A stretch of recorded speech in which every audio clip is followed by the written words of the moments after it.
નમસ્તે વિદ્યાર્થી મિત્રો, કેમ છો બધા? બરાબર હશો, બરાબર ને? ફરીથી એક વખત આપણે સમાજ વિદ્યાને લઈ લઈએ. તમે લોકો ધોરણ 9માં તમે 10મું ચેપ્ટર પણ ભણો છો ને, સરકારના અંગો, બરાબર ને? તો આજે થોડુંક જરાક એના ઉપર ધ્યાન ફોકસ કરી લઈએ. તમે શરૂઆતમાં જ ભણ્યા છો કે સરકારના 3 અંગો હોય: ધારાસભા, કારોબારી અને ન્યાયતંત્ર, બરાબર ને? પછી તમે સત્તા વિશ્લેષણનો સિદ્ધાંત ભણ્યા હશો. પછી એના પછી તમે ભણ્યા હશો કેન્દ્ર કક્ષાએ ધારાસભા, સંસદ સભ્યની લાયકાતો કેવી હોય, રાજ્યસભાની લાયકાત કેવી હોય, લોકસભાના સ્પીકર એટલે કે અધ્યક્ષ કેવા હોય, કાસ્ટિંગ વોટ એટલે કે નિર્ણાયક મત કેવો હોય. એના પછી તમે લોકો ભણ્યા છો ખરડામાંથી કાયદો બનાવવાની વિધિ એટલે કે સામાન્ય ખરડો, બરાબર ને? હવે તમે લોકો જાઓ સીધા પેજ નંબર 77 ઉપર, જેમાં છે રાજ્ય કક્ષાએ ધારાસભા, બરાબર ને બેટા? એ જ આજે હું તમને 10મા ચેપ્ટરનું થોડુંક આ 2 પોઈન્ટ તમને ફિનિશ કરાવી દઉં, જેથી તમારું આ ચેપ્ટર પતી જાય અને તમને પરીક્ષામાં તમને તકલીફ ના પડે.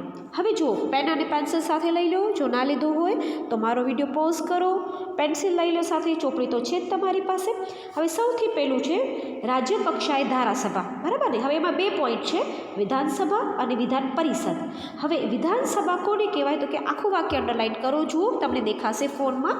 દરેક રાજ્યને ધારાગૃહ હોય છે, જેને વિધાનસભા કહે છે. વિધાનસભા એ નીચલું ગૃહ છે, બરાબર ને?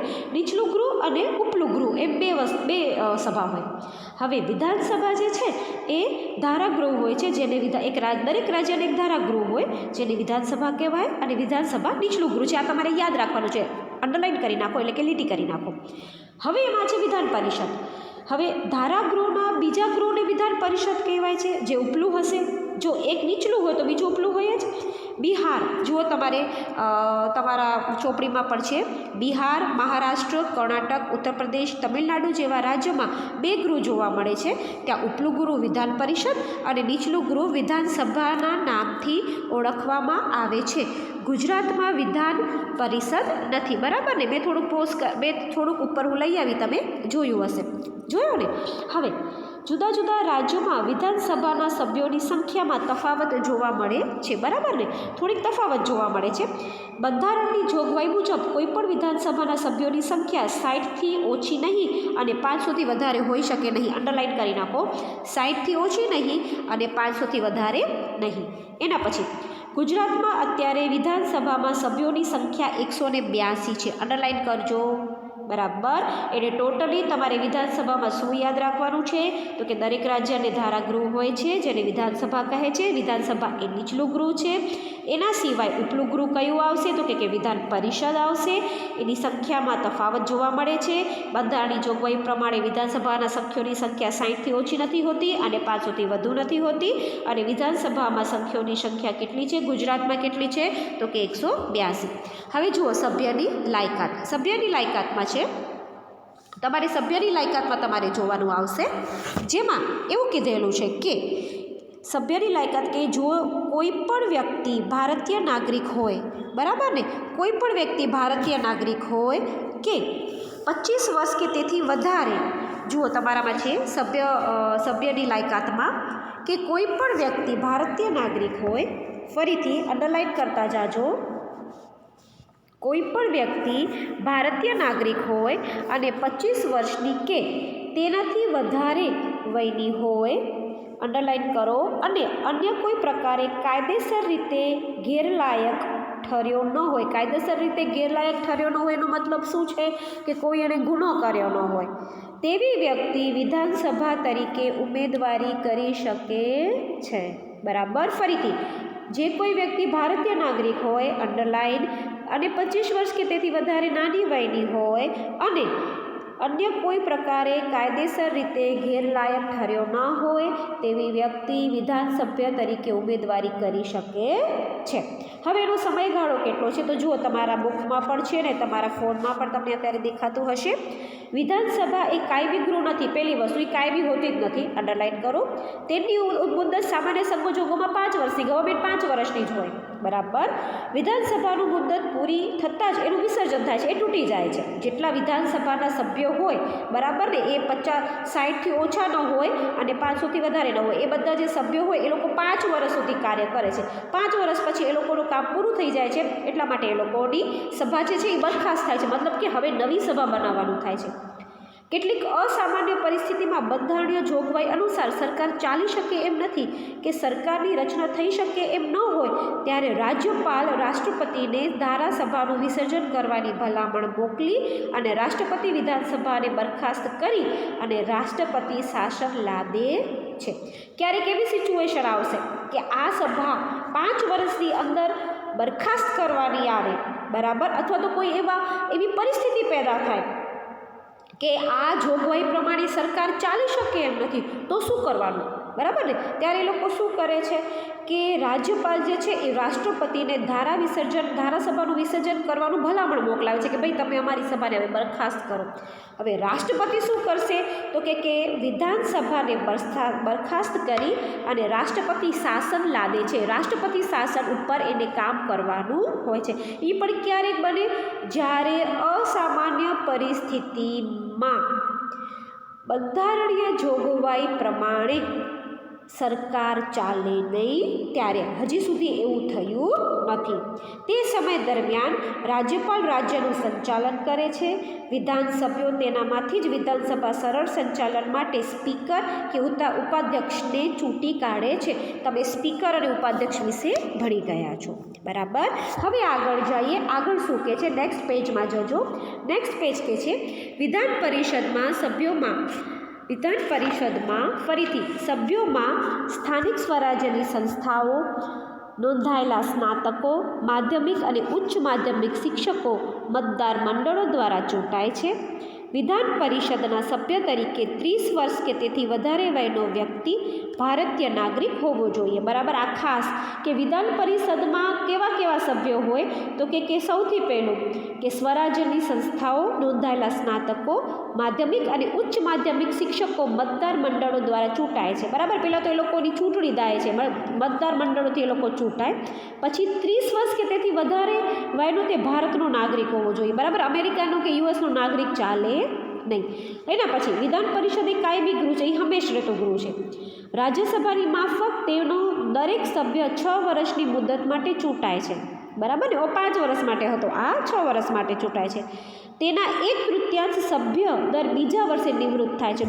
1/3 સભ્ય દર બીજા વર્ષે એને એ પરિષદને છોડવી પડે છે. વિધાન પરિષદ રાખવી કે નહીં તે રાજ્ય નક્કી કરવાનું છે. એ હક કોની પાસે હોય છે તો કે રાજ્ય પાસે હોય છે.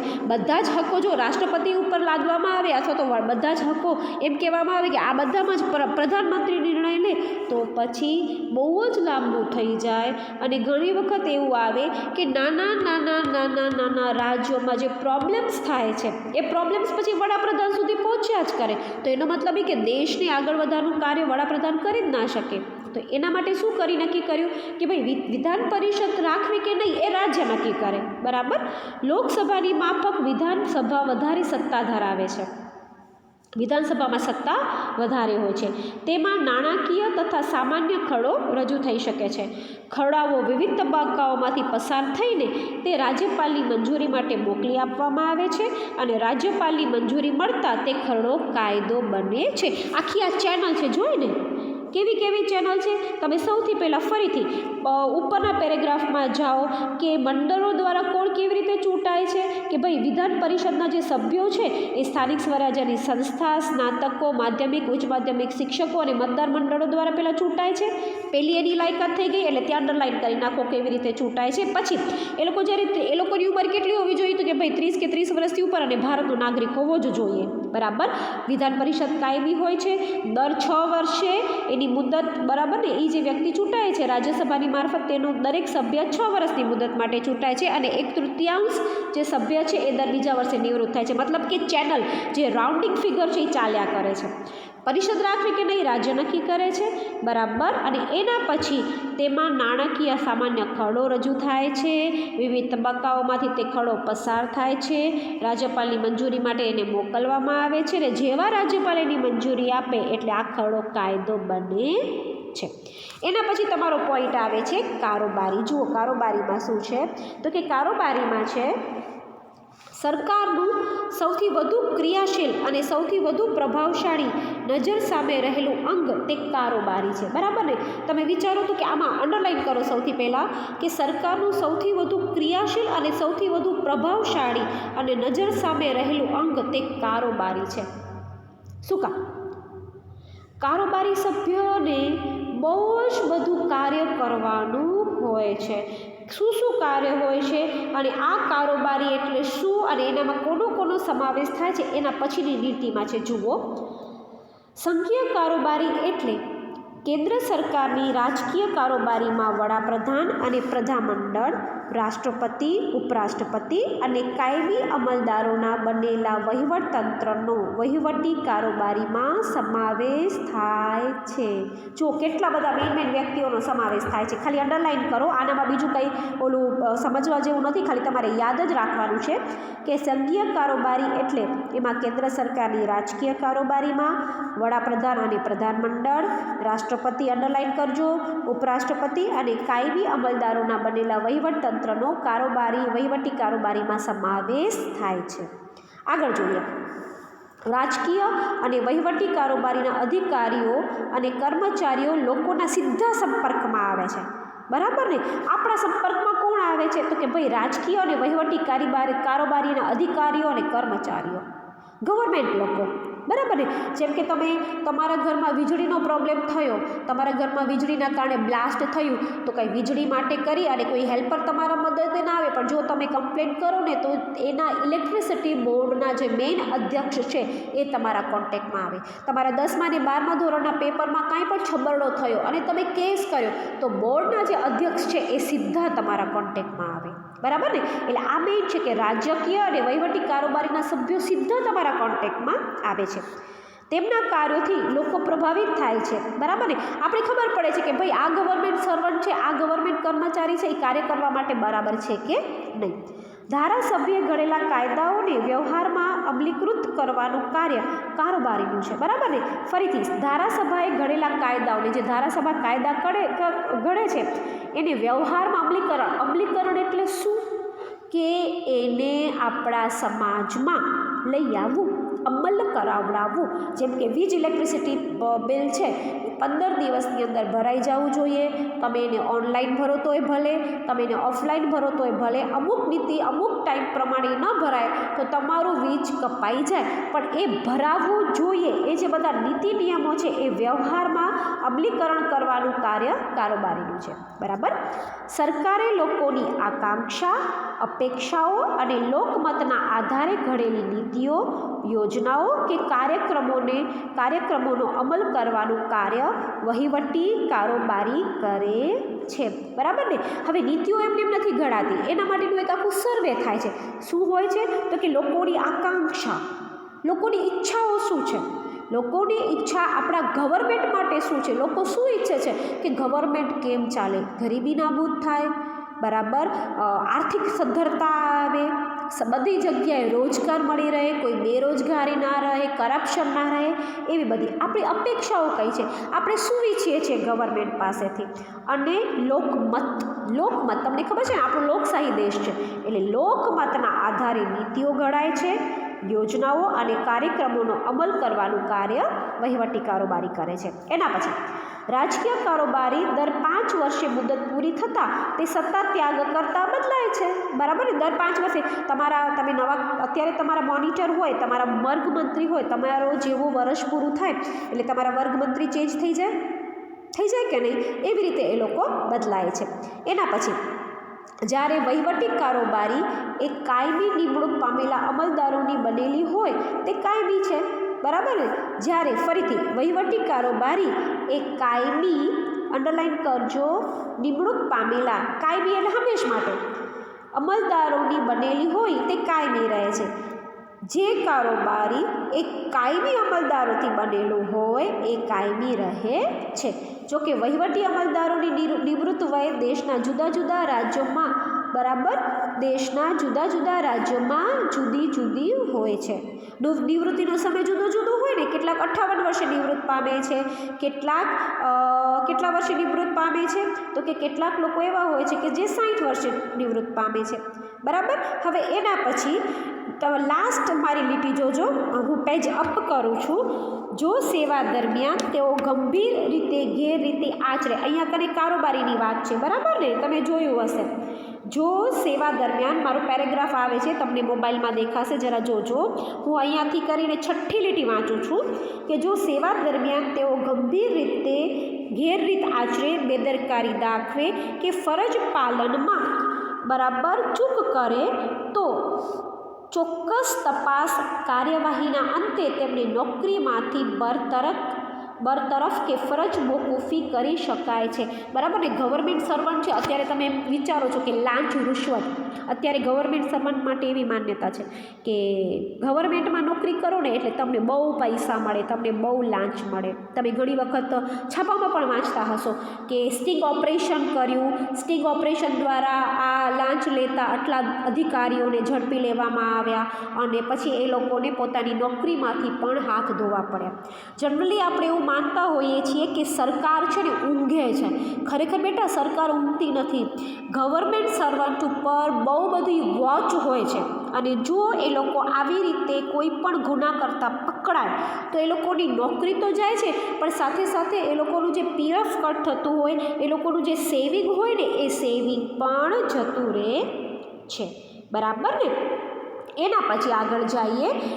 રાજકીય કારોબારીના સભ્યો કોઈ રાજકીય પક્ષના સભ્ય હોય છે. તેઓ પક્ષ પ્રત્યેની વૈયક્તિક વફાદારી, લોકચાહના અને લોકમતના આધારે જે તે સમય માટે ચૂંટાઈ આવવું એ એમની મુખ્ય લાયકાત છે.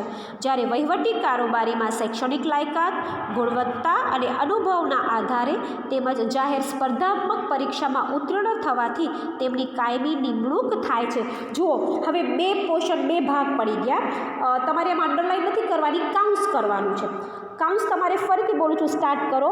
રાજકીય કારોબારીના સભ્યો, તમે તમારી ચોપડીમાં જોજો, મળી હશે લીટી તમને. રાજકીય કારોબારીના સભ્યો કોઈ રાજકીય પક્ષના સભ્ય હોય છે. બરાબર. તેઓ પક્ષ પ્રત્યેની વફાદારી, લોકચાહના અને લોકમતના આધારે ચૂંટાઈ આવે છે, એટલે કે પબ્લિક દ્વારા, આપણા બધા દ્વારા. બરાબર.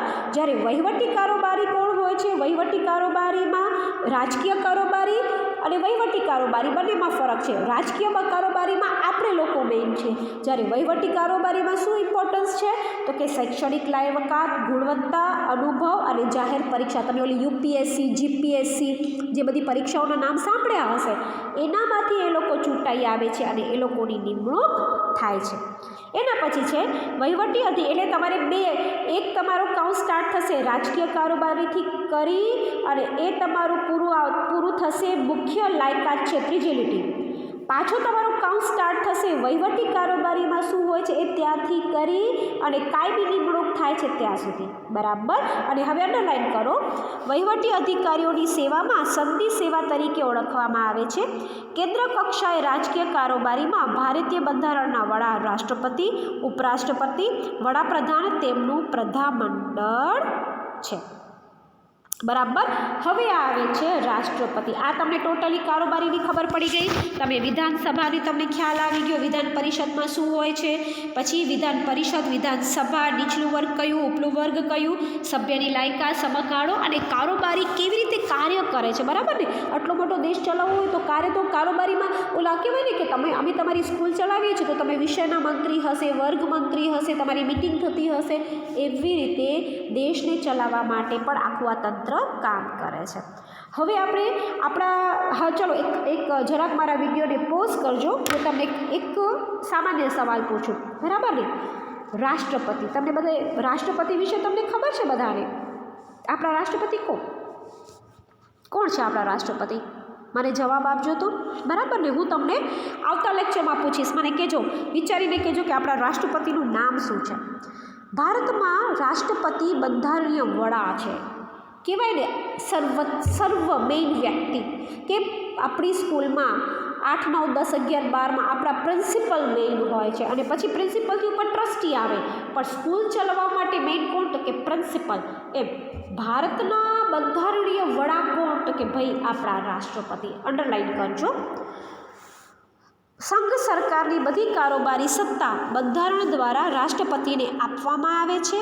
કેન્દ્ર સરકારનો બધો જ વહીવટ તેમના નામે થાય છે.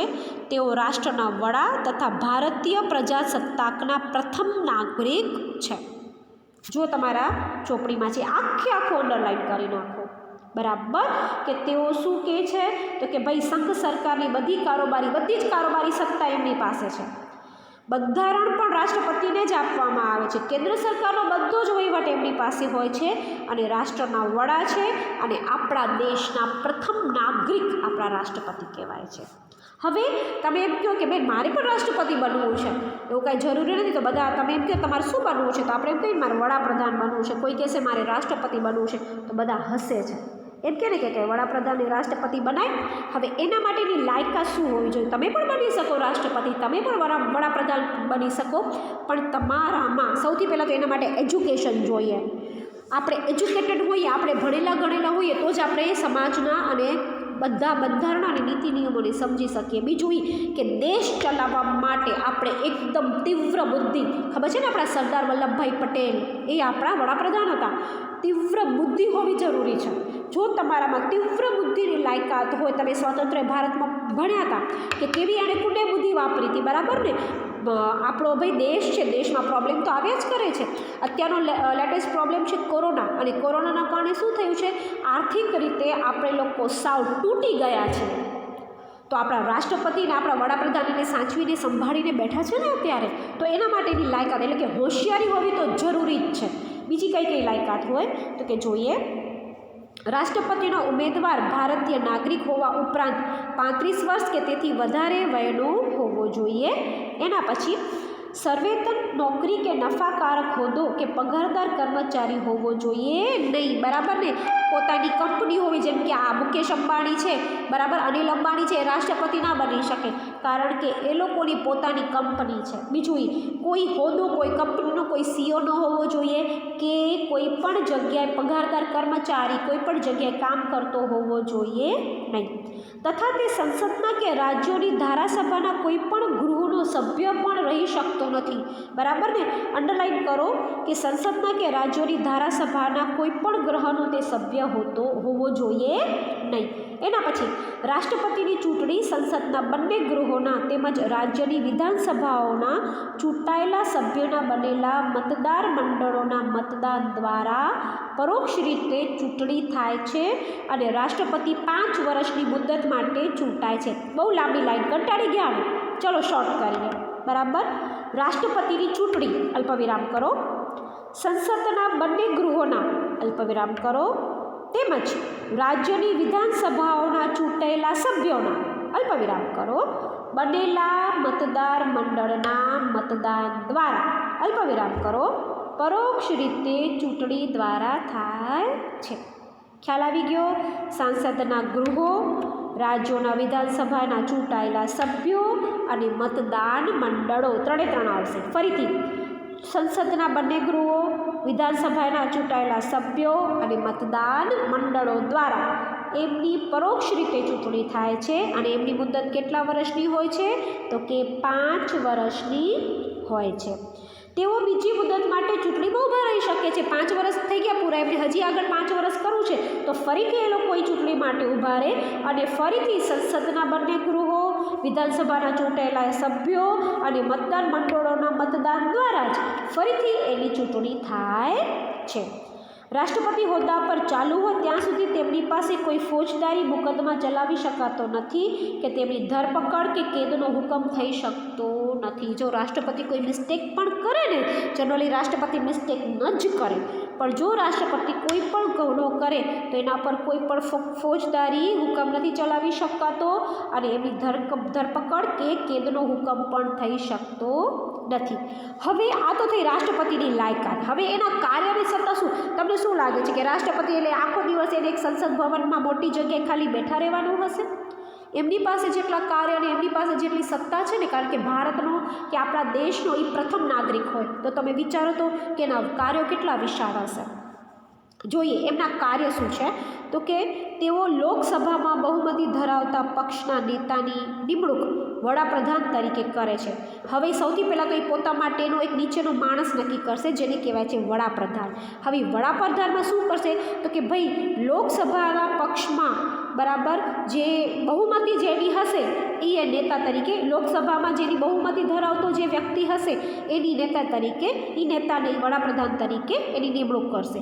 પછી શું કરશે, વડાપ્રધાનની સલાહ મુજબ પ્રધાનમંડળના અન્ય પ્રધાનોની નિમણૂક કરશે. બરાબર ને. એ સૌથી પહેલાં તો શું કરશે, પહેલાં એ પોતે વડાપ્રધાનની નિમણૂક કરશે, પછી વડાપ્રધાનની સલાહ લેશે અને એની નીચે એ અલગ અલગ આખા એની સલાહ મુજબ એ અલગ અલગ પ્રધાનમંડળ માટે પ્રધાનોની નિમણૂક કરશે.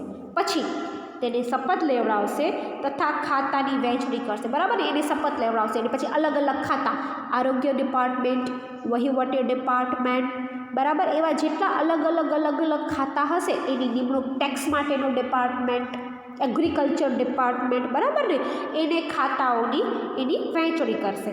બરાબર. ફોર એક્ઝામ્પલ કે તમારું 9મું ધોરણ છે તો તમારા 9મા ધોરણમાં તમારા મેઇન કોણ છે, તમારા ક્લાસ ટીચર. ક્લાસ ટીચરની નીચે કોણ આવશે, તો કે વર્ગમંત્રી. વર્ગમંત્રીની નીચે કોણ આવશે, તો કે બધા વિષયોના અલગ અલગ વિષયોના મંત્રી. જો તમારા 7 વિષય હોય તો તમારા 7 વિષયના 7 મંત્રી. અને એ જે વિષય મંત્રી છે એ સામાજિક વિજ્ઞાનનો મંત્રી હશે, સમાજ વિદ્યાના જ ટીચરનો કોન્ટેક્ટ કરશે. ગુજરાતીના મંત્રી હશે, ગુજરાતીના જ ટીચરનો કોન્ટેક્ટ કરશે. ઓર ઇંગ્લિશના મંત્રી હશે, ઇંગ્લિશના ટીચરનો કોન્ટેક્ટ કરશે. બરાબર. પછી એ શું કરે છે, પછી જ્યાં સુધી લોકસભાનો ટેકો હોય ત્યાં સુધી રાષ્ટ્રપતિ પ્રધાનમંડળને બરતરફ કરી શકે નહીં. જ્યાં સુધી એને લોકસભાનો ટેકો છે ત્યાં સુધી આ પ્રધાનમંડળના લોકોને હટાવી શકે નહીં. એના પછી રાષ્ટ્રપતિ સંરક્ષણ દળોના સર્વોચ્ચ વડા છે. રાષ્ટ્રપતિ અન્ય રાષ્ટ્રો સામે યુદ્ધ જાહેર કરવાની, યુદ્ધ બંધ કરવાની કે સંધિ કરવાની સત્તા ધરાવે છે. યસ, આ મેઇન પોઈન્ટ છે. જે રાષ્ટ્રપતિ બને ને એને કોઈ પણ દેશ માટે પર્સનલી પૂર્વગ્રહો હોવો જોઈએ નહીં. શું કામ નહીં? કારણ કે એને દેશના લોકોના હિતમાં વિચાર કરવાનો છે.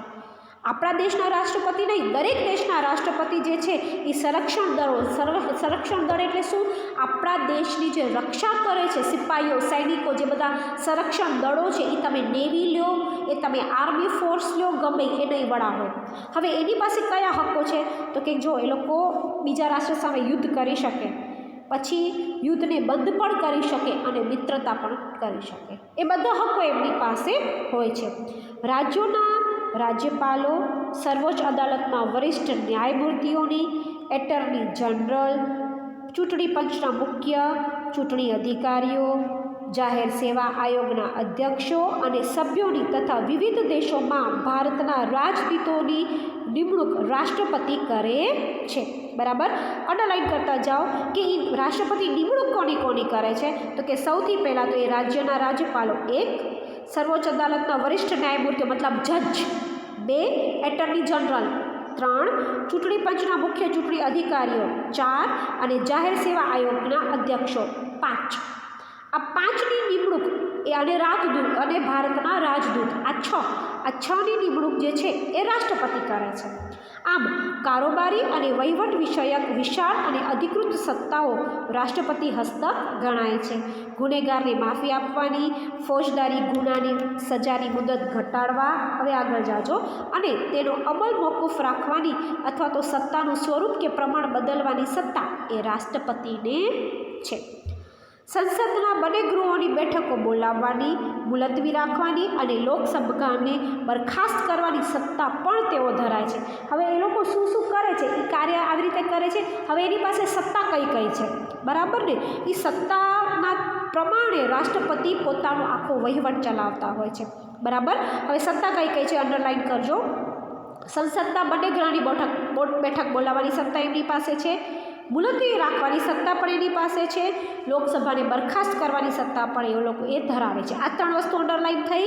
હવે આગળ યુદ્ધ, બાહ્ય આક્રમણ કે સશસ્ત્ર અંડરલાઇન કરો, યુદ્ધ, બાહ્ય આક્રમણ કે સશસ્ત્ર આંતરિક બળવાથી ભારત કે ભારતના કોઈપણ ભાગની સલામતી માટે ભય ઊભો થાય તો તેઓ કટોકટી સ્થિતિ પણ જાહેર કરી શકે છે.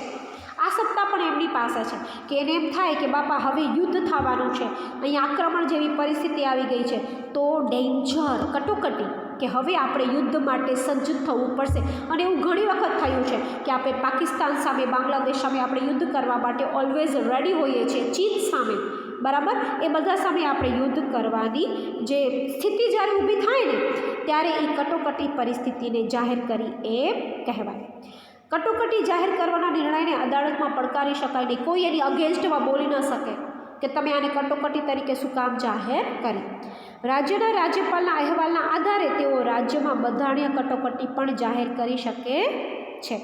રાજ્યના પ્રધાનમંડળને બરતરફ કરી રાજ્યમાં રાષ્ટ્રપતિનું શાસન સ્થાપી શકે છે અને રાજ્યનો વહીવટ પોતાના હસ્તક લઈ શકે છે. એ ગમે કરી શકે, એ હટાવી પણ શકે ને એમ કહી દે કે ભાઈ આ રાજ્યનો આ પ્રધાનમંડળની આ વ્યક્તિ મને બરાબર નથી લાગતી, તમે હટી જાઓ, હું પોતે આને સંભાળીશ નહીં સંભાળી શકું. દેશમાં હવે મેન આવે છે આર્થિક સંકટ આવે, જેમ કે અત્યારે છે નાણાકીય કટોકટીના સમયે અત્યારની પરિસ્થિતિ તમામ સરકારી કર્મચારીઓના પગાર ભથ્થામાં ઘટાડો કરી શકે છે અને વધારો પણ કરી શકે છે, બરાબર. રાષ્ટ્રપતિને વિશાળ સત્તાઓ અને બંધારણના વડા હોવા છતાં સાંસદીય લોકશાહીની પ્રણાલિકા અનુસાર રાષ્ટ્રપતિ પ્રધાનમંડળની સલાહ લેવા અને અનુસાર વર્તવા બંધાયેલા છે. એ બિંદાસ ન જીવી શકે, એ બિંદાસ ગમે નિર્ણયો ના લઈ શકે. એને જ્યારે કોઈ પણ નિર્ણયો લેવા હોય ત્યારે રાષ્ટ્રપતિએ પ્રધાનમંડળની સલાહ લેવી જ પડે અને એ પ્રમાણે પ્રધાનમંડળ જે સલાહ આપે એ પ્રમાણે એને વર્તન કરવું જ પડે, બરાબર. બસ આજના લેક્ચરમાં આટલું. આવતા લેક્ચરમાં આપણે ભણશું ઉપરાષ્ટ્ર પ્રમુખ, વડાપ્રધાન, રાજ્યપાલ અને મુખ્યપ્રધાન અને પ્રધાનમંડળ, વહીવટીતંત્ર, સ્થાનિક કક્ષાએ શાસન વ્યવસ્થા અને પંચાયતી રાજ્યનું ત્રિસ્તરીય માળખું, બરાબર ને. બસ એક વખત ફરીથી આ બધા ટોપિક વાંચી લેજો. ઘરમાં રહો, સેફ રહો. આવજો.